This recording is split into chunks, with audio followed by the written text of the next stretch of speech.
usually it announces our recording, but anyways, it's telling me it announced it. Oh, yeah. Did it?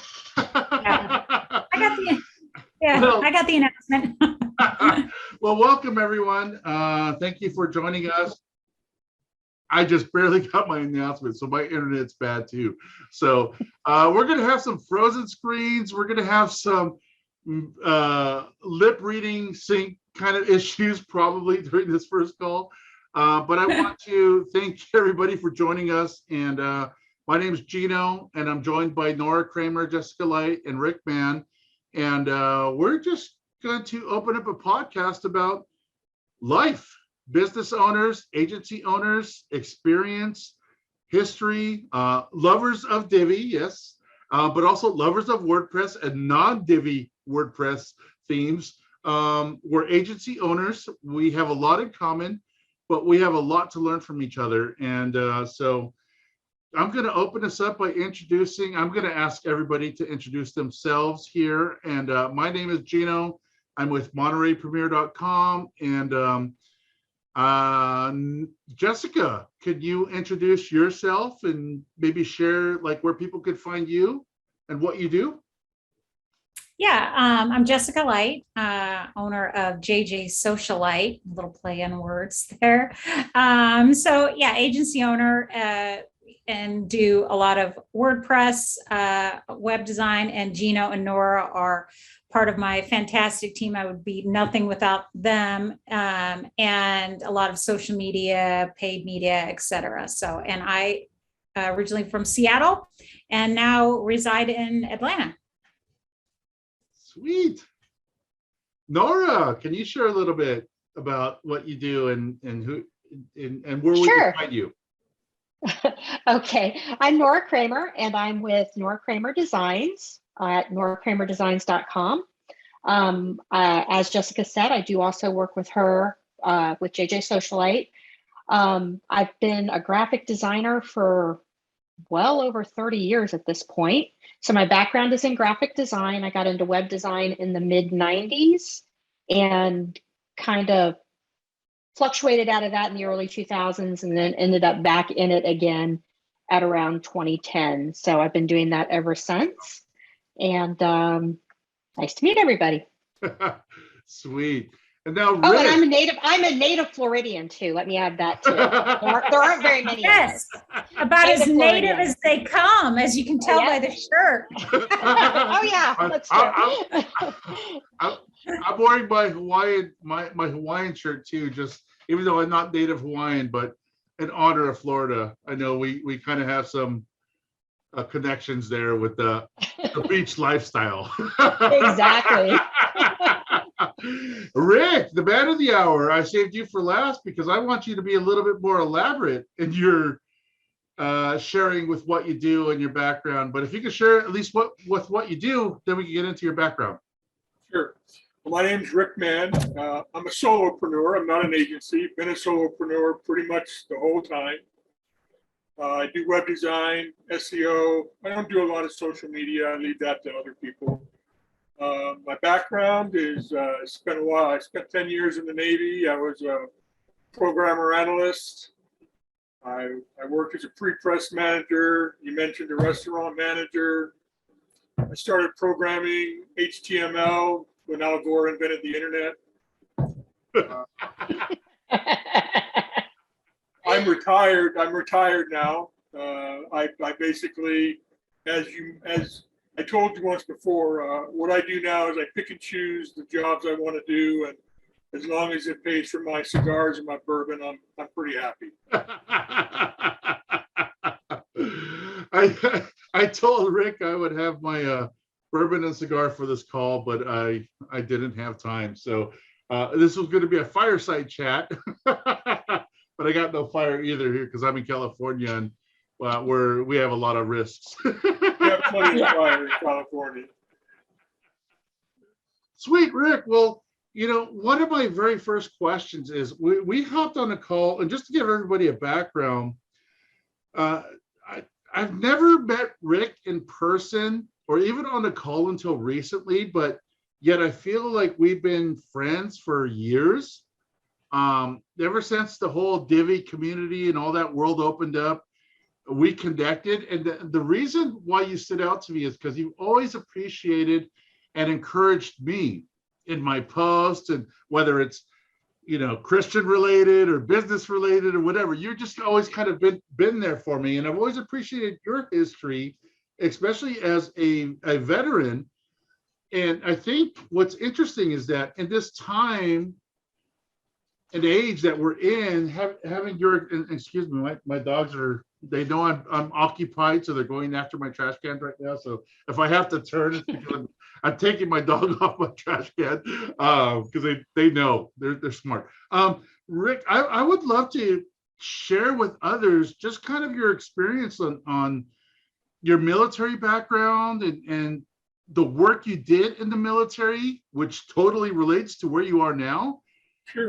And how things kind of evolved and changed and brought you back to where you are right now. Okay. Well, I joined the Navy when I was 19 years old. I actually waited a year. I was on an extended thing. So I joined and then I actually went in the Navy when I was 20 years old. I started off as what they call a key punch operator. It's where I learned to type.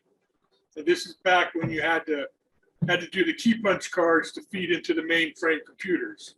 So I learned how to type because as soon as my work was done, I was off. So the faster you type, the better, sooner you got off. After that, I got into programming. I programmed in COBOL. That was a mainframe machine.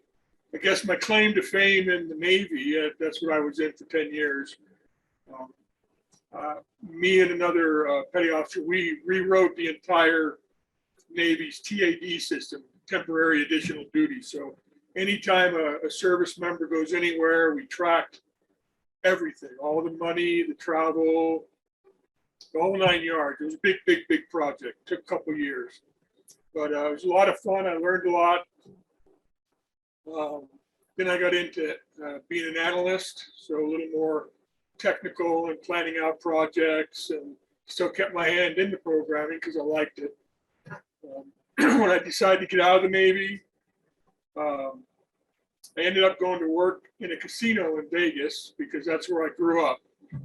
And so I was again a COBOL programmer. That's what they used, and I programmed slot machines. So I knew who was going to win, and well, not who, but I knew how often each machine would pay off. So no wonder you're retired early. No, just kidding. I had to throw that in there. You won't go into that story. I just got back from Vegas. I know.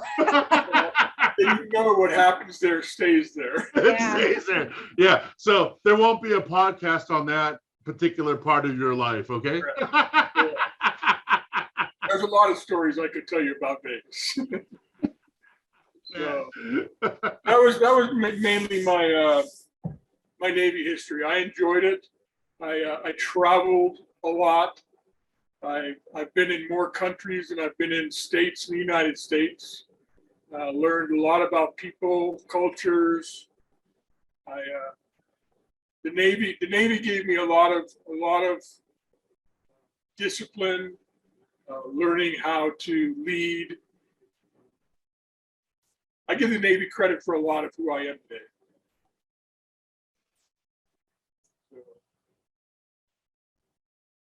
That's very good. You know, I would love to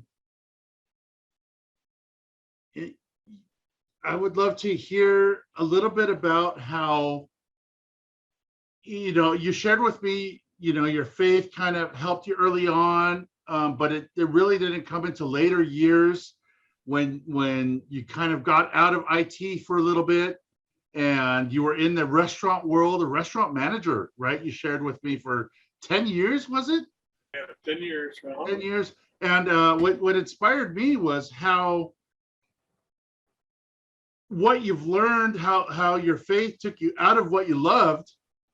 Maybe God showed you a new passion, I don't know, with what you were doing there, but it really, you kind of raised up your leadership I don't know, I don't want to say skills because you learned that in the military, but how did that apply in your years later on outside of the military? Well, I think in the military, I learned how to do a lot of different things. Learned how to delegate. That was the hardest thing. Being a type A personality, you always want to do everything yourself because no one else can do it as good as you do. But I had to learn. I know that all too well. I had to learn in the Navy to delegate because you just really can't do everything yourself. When you're on a ship with 600 other people, you gotta turn over some of the reins and do what you got to do on your own. When I ended up going into the restaurants because at that time I was a pre-press manager. So I worked for a billboard poster printing company, and I was their pre-press manager. So I color corrected everything. I knew every graphic program there was because they sent us files in every graphic program there was. And our job was to make it look good and print it big. And when I lost that job, the owner and I, we didn't see eye to eye. That's a different story. But I went looking for a pre-press job again because I really liked what I did. And it took me, I sent my resume all over the nation. And I waited for a year, and I just couldn't get back into that. So my brother, he was a district manager with Lone Star Steakhouse. And I called him. We were living in Phoenix at the time. And I called him. I said, hey, can you get me a job? Because my money's running out and I need to feed my family. So he called a manager down there that he knew. And I got in there and went through the training, became a manager, and stayed there for 10 years. And it's really very different environment than what we all do today. Very different. So I think the thing I liked about it the most, I told Gino I'm an introvert by nature, but an extrovert by necessity. So I could play either role. And I think the restaurant really helped me being the extrovert piece, because you have to deal with not only your employees, but your customers. And I ended up really liking dealing with the customers, even the nasty ones. I took it as a challenge to make them happy before they left. It wasn't 100% successful, but I don't think anybody is. Dude, that is super powerful, and that would actually segue us into a whole topic that I think we could talk about, and the whole introvert extrovert and how that change did that for you. I don't want to steer us into a direction we weren't intending to go, but I think that's a big deal. Jessica, Nora, I mean, you guys know, I tell you, I'm an introvert all the time. You guys laugh and you say, no, I'm not. But you know, I am. And you know, it's a struggle. Any thoughts on that whole introvert, extrovert kind of segue that you guys think would kind of help people that are listening to this podcast or series? Well, I think by nature, I'm kind of an introvert too. But like Rick said, when you're working with the general public, it kind of brings the extrovert out of you, which I think you kind of do have to play both roles if you want to run an agency, because you're going to have to deal with contractors and vendors and customers, and you deal with them all in a very different way. So, but I think by nature, I'm an introvert too. I'm really no different. Yeah. When Nora and I, Gino's kind of a running joke. If we have an in-person, I'm way more extrovert, and I learned, I think, similar to like you, Rick, out of necessity, I learned to be an extrovert just by a whole nother story. But I'd learned to be an extrovert. But you know, I do like when I'm done talking to people, I'm done for the day. You know, I'm done talking. No more talking. But we have talked about that, Nora. Like I always tease, if we have an in-person meeting, oh my Lord, like pants and like leaving the house and talking to people, it's a lot. It is a lot. Yeah. Like you're asking a lot. Right, right. Especially now, like when everybody's gotten used to Zoom, it's my expectations are, what do you mean you want to be in person? I don't do that anymore. I'm wearing shorts underneath this Hawaiian shirt right now. Yeah. And I'm cool with that. But you're right, Rick. You know, and I think the takeaway on this particular point for maybe people listening, maybe not our customers, but colleagues, is that many of us get into this business because we're introverts and we get to do our own thing, become our own boss. But at the end of the day, you have to be able to turn on the extrovert. You have to. You do. And Rick, I can see your thought, your wheel spinning. So go with that. We live in a digital world, and it's a little bit sad, in my opinion, because we don't see each other, we don't talk to each other. The whole world is becoming introverted and projecting something they think people want to see or what they want people to see. And so for me, it's a little bit sad. Even though I'm an introvert, I think people need people. Yes. And we don't get to be around people as much as we should. Yes. So I love that point. And you know what? I get the chills. Like you can't see the hair rising up on my arms, but I think the whole point of this podcast really should be about that.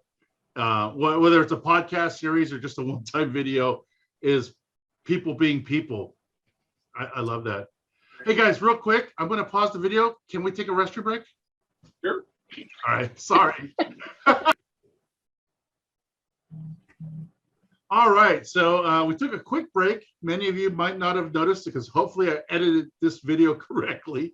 But we're talking about introverts, extroverts, and how that plays into who we are. And that's a whole nother topic that we all want to get into one of these days. But Nora and Jessica brought up a great point during our break. And how does that, what do our customers feel about introvert, extroverts, and what they expect for their services? And how do we work with that? And so, Rick, I want to ask you, what are you seeing from your customers and clients that, you know, we're used to Zoom calls like this. This is good for us, right? We're good with that. We work all over the world, but many of our local clients don't, and they're used to that face-to-face. So, Rick, can you share with us what you're dealing with? Sure. Most of my clients are referrals, so I don't do a lot of advertising. I don't seek out clients anymore. So most of them I either know already or we have a common denominator of somebody that we do know. I would say that I do very few Zoom calls in the business on occasion. And that's usually, for me, that's usually to bring them on board and teach them how to use what I've created. But I do a lot of checking in. I like to keep in contact even after the job is done. I'm always sending out emails. How's everything going? Is everything okay? Do you need anything? Whatever the case is. And that does two things for me. I think it's just the right thing to do. You just don't, once you're done with a job, doesn't mean you're done with the client. And so I enjoy keeping in contact with them, and I think it keeps me out there also, so that they remember not just what I was able to do, but what I continue to do after. On the personal side, because of the world we live in and the pandemic, and nobody wants to get close to anybody. I'm not one of those people. I don't really care. I hug people. I shake their hands. God wants to take me, he'll take me. I'm not too concerned about it. Amen, brother. Amen. Amen. But I meet with a group of guys once a month. And there's probably, I would say on average, anywhere between 12 and 20 of us that get together. We all bring something to eat. We all bring cigars. We all bring our drink of choice, whatever that is. And we meet together. And it's all men. Sorry, ladies, but women aren't allowed. And the reason we do this is because the guy who started it started about 12 years ago. I've been going for about 9. And men need men. It's a fact of life. And most men don't want to admit it. Most men think it's touchy-feely, but it's really not. If a man could talk to another man, there's things that I could talk to Gino about. Yep. That even if I knew Nora and Jessica well, I might not be able to talk to them about. I know, shocker. But if men are able to do that, I think it makes them healthier and gives them an outlet. And so that's one way that I get out there and meet with people. And I try to keep in contact with my neighbors. I know all my neighbors on my street. I know everybody. I don't go over to their house, but I never miss a chance to say hello, or if I see them doing something, if I can help, I try. So I try to keep the personal contact available because. So do you think your restaurant experience kind of helped you learn that? I think so. Or you're like that kind of a person? I mean, some people are that kind of people, like they're just the people. They just, like my son, like never met a stranger. I mean, when he was little, I just met this friend and can I spend the night? I'm like, I just went to the bathroom. Like, who is this friend? and we're spending the night, but yeah. And then my second son, was fine, never talking to anyone. So I think some things are actually natural character traits in people that they naturally are people, but then sometimes I think you have to learn to be. I think I had to learn, but as I've grown as a person, as a Christian, I think it's been impressed upon me that people are more important than everything else, and we don't really act that way. Yeah. Today. Yeah. So even though it's not my nature, I feel like it's my duty to show somebody that somebody else is out there that actually cares. Right. And sometimes I don't care, to be honest. If I'm really being honest, I don't care. But, if somebody's just like my neighbor, we just had people move in across the street. And as they were, when they got moved in, I saw him out there and he had this, I don't know what he had. He had like some little hand thing. He was digging out weeds. And I just went, dude, that is the wrong tool, So I went and got one of my little hatchets and I went over there. I said, here, man, this is going to make your job a little easier. And that's how I introduced myself. And then his wife the next day brought us some kind of cake or something, almost like the old days, welcome to the neighborhood. I miss those days. It was just like, and now we sit out on our front porch. So we're a backyard society, right? Nobody goes and sits on their front porch anymore. No, we do. Yeah. You're right. We sit on the front porch and the car goes by. I wave at them. It's easy to wave. I don't have to talk to them. I just wave.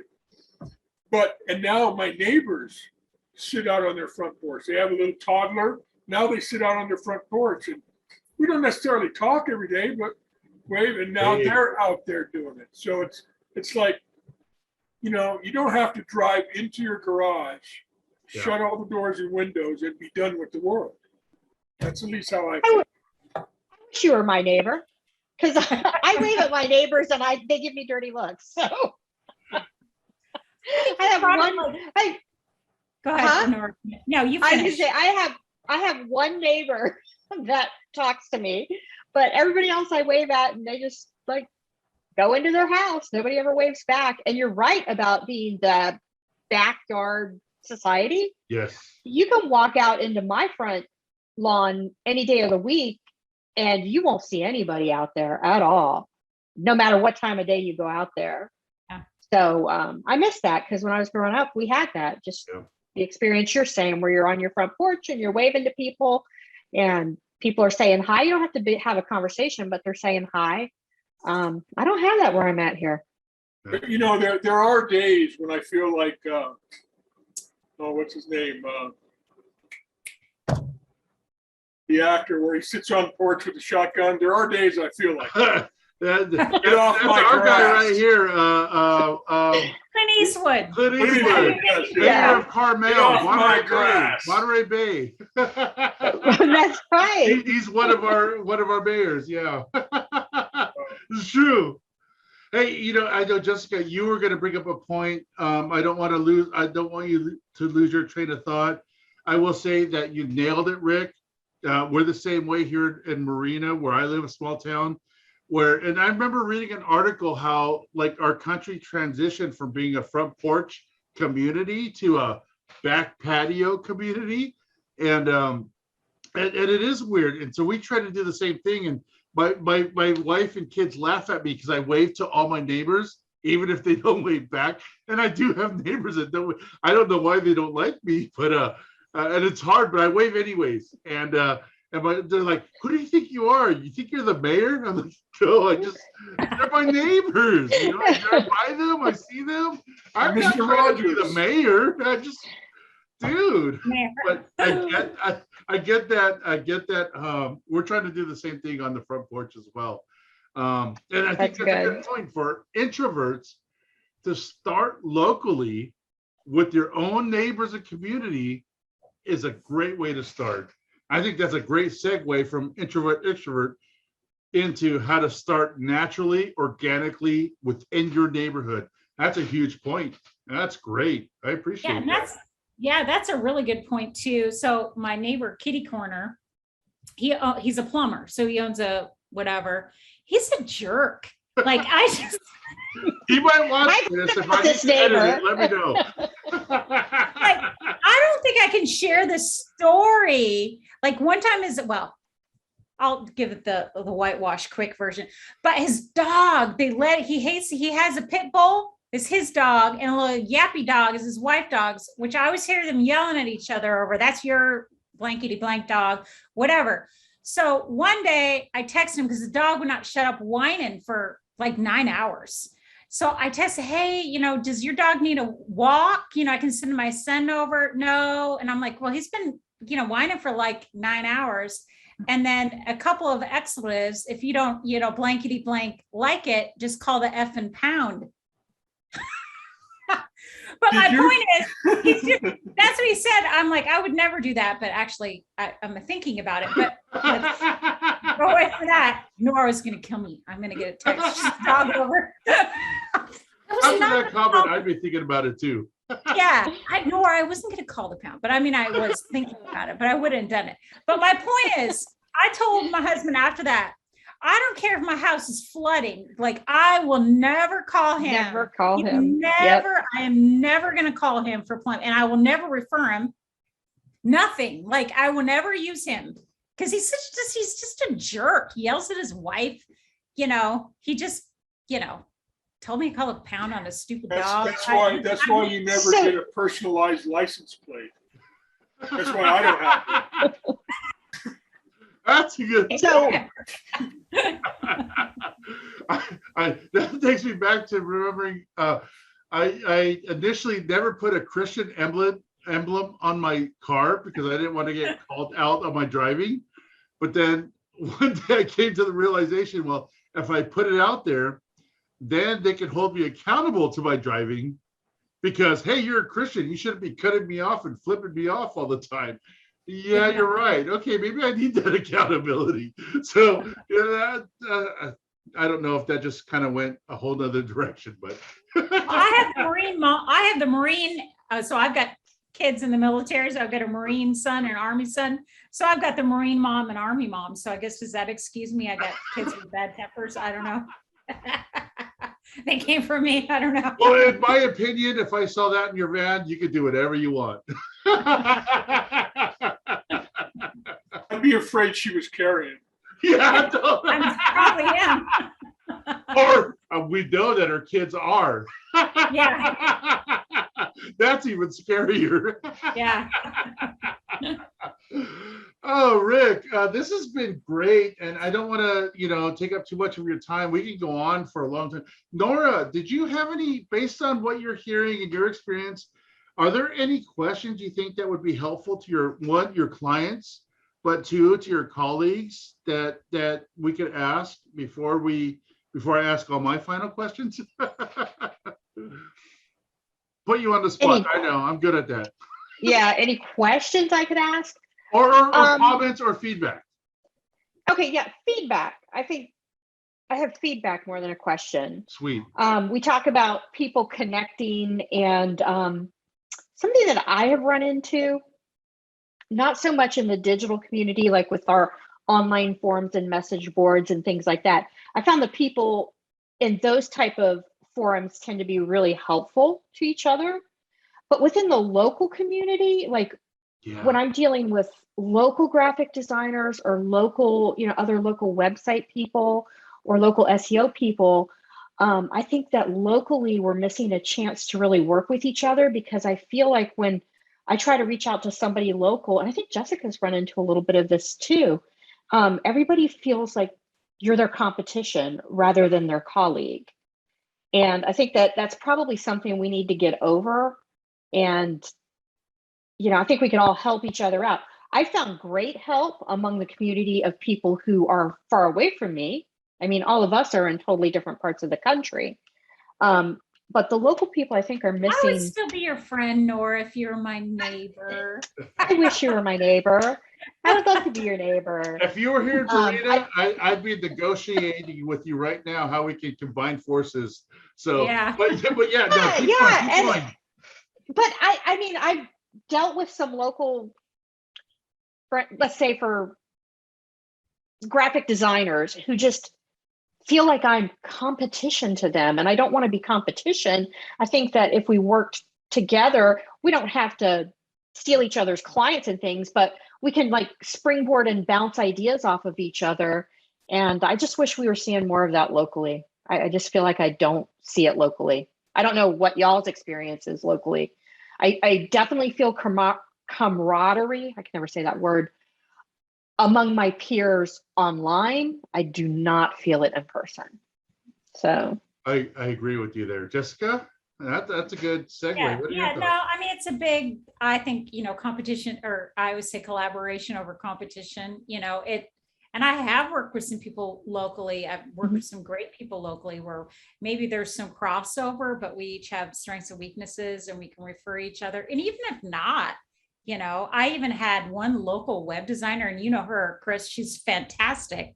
And she like gave me all her templates, because she does a lot of, more, what I would say, more kind strategy. Strategy type work. And I was kind of wanting to get into that. She's like, oh, here, she like gave me the farm, I mean, gave me all of her templates, everything she does, what she charges. I mean, and she's like, right there in your community. Yeah. I mean, in Atlanta, if you're more than like 2 houses down, you're driving an hour. So yeah, but still, it's still close. But the thing is like, we're not in competition with each other. You know what I mean? Like, we're here, especially, and she's a believer, we're all like, we're here to encourage each other and help each other. That's what we're supposed to do. And I think that's even segues to what you were saying, Rick, in the beginning about making people feel important. I think, especially as Christians, that's so important. I hear from a lot of Christians that don't want to do Bible. I'm just not a people person. I'm like, well, I'm sure Jesus is real sick of us, I mean, but how annoyed is he? I'm like, I know it with the 10 people that I met today. I think it's important to at least learn to be somewhat of a people person. It may not be your natural tendency. You don't have to do it all day, every day. That's very depleting activity, I think, for real introverted people. But at some point, you need to learn how to put other people and treat them as more important and special. So I think that was a really important point that you brought up, Rick, that you learn to make people feel special and important, you know. I appreciate that. I think that I think people remember you more if you're able to do that. And it's not just for business, but if you set an example. I'm a firm believer, when I was a manager, I'm a firm believer, and I told Gino this when we talked, even though we had never met, when I'd see a post, and I do it not with Gino, with a lot of different people. I have friends on my Facebook that I totally disagree politically, religiously. I have a wide variety of friends, and I feel like it's important because I don't want to hear just what I believe. I want to be challenged, and I think everybody will, even though they don't necessarily admit it, I think they want to be challenged. And for me, it's important to be able to challenge somebody in a way that they'll hear you. And I've been very lucky in being able to do that and bring people along, even if we don't agree. I don't have to walk. I'm not going to unfriend you because I don't agree with what you say. I'm just not that person. I have been unfriended, but that's the world. That's the world we live in, and I'm okay with that. But if never, I'm shocked. But if you could help somebody else, maybe they'll remember, and when a time comes that they can help somebody, maybe they will. Maybe they won't. But if I do the right thing, I go to bed, I sleep at night, and I'm happy. Yeah. So it's more for me than anybody else. That is a great closing comment. I had some thoughts, but after that, I don't anymore. I think Rick, you nailed it. Actually, all you guys did. That was a great closing ceremony as to the points of this conversation, and it actually opens up the door to many more conversations that I think we need to have. And I hope, Rick, we can bring you on and talk about some of that stuff. I want to go deeper into introvert, extrovert. I want to go deeper into just everything you just said right now. Our witness, who we are, what we do. And I'll just say right now here, right up front on this conversation, that we are all believers, and we do know that it's our faith that's kept us this far and has gotten us this far along. I hope that comes out, but that's not our goal. Our goal is not to evangelize, but to help others in our industry, in our field. And I will say this: I respect all you guys very much, and I'm so grateful to have all of you on this together.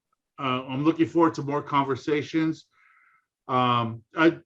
I think those were kind of closing statements, but I want to end with closing statements from you guys before we wrap this up. So maybe Nora, if you could kind of give a closing statement as to, it could be whatever's on your heart right now. Oh, you're going to put me on the spot. I get to go first. Yeah, sorry. I like that. You're on the upper left-hand corner of my Zoom screen. I know. So yes, I know. You just don't clap it counterclockwise. Yeah, so sorry. That's okay. No, I just I don't know. I guess I'm still kind of fired up about my last statement. I just want to encourage people to not only network with people in your industry online, but try to start networking with people in person and get to know people one-on-one, face to face. What is it? IRL, in real life. I think we need to do a little bit of more IRL networking with others in our industry. I think that's important. Absolutely. Jessica? I actually met with one of our clients this morning. We're going to do a redesign, and yeah, she's not always the easiest client, but I actually met her in person this morning. I had to like get dressed like before 8 a.m., be out the house, drop my son off, meet her. She was late. But the thing is, like, when she sat down, I'm like, how are you doing? She just starts like, I'm fighting with my boyfriend and 2 people quit, and I just like so overwhelmed. And so I was able to kind of just listen to her a little bit, because it's not just like the business we're doing business with. I'm not just building a website for her.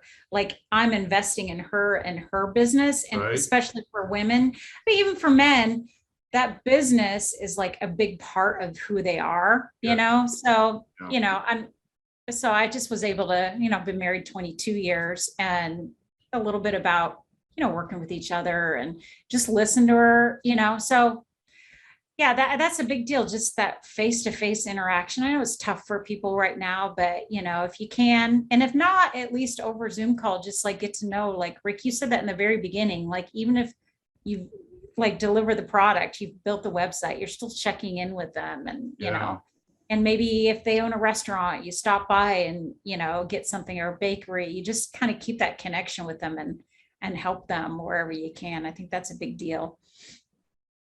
That's good. Rick, I want to let you close this one.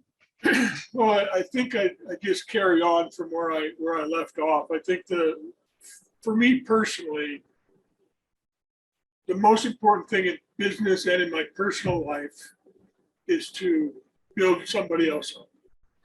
Yes. And again, it's not necessarily for them, it's for me, because Right. it takes the focus off being self-centered and being other-centered. And I just think that's a better way to live life. That's a really good way of looking at it. Mhm. That totally is. And you summed up so much that I wanted to say. I'm a builder.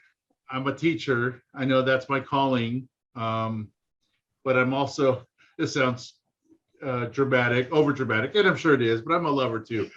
And I love the people I work with. Yeah. I love you guys. It's more about you than it is about the work or the money.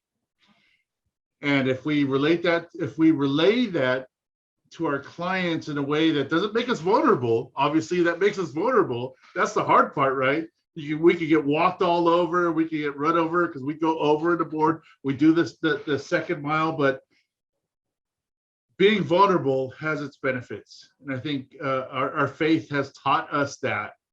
Be vulnerable with your clients, be honest, be genuine.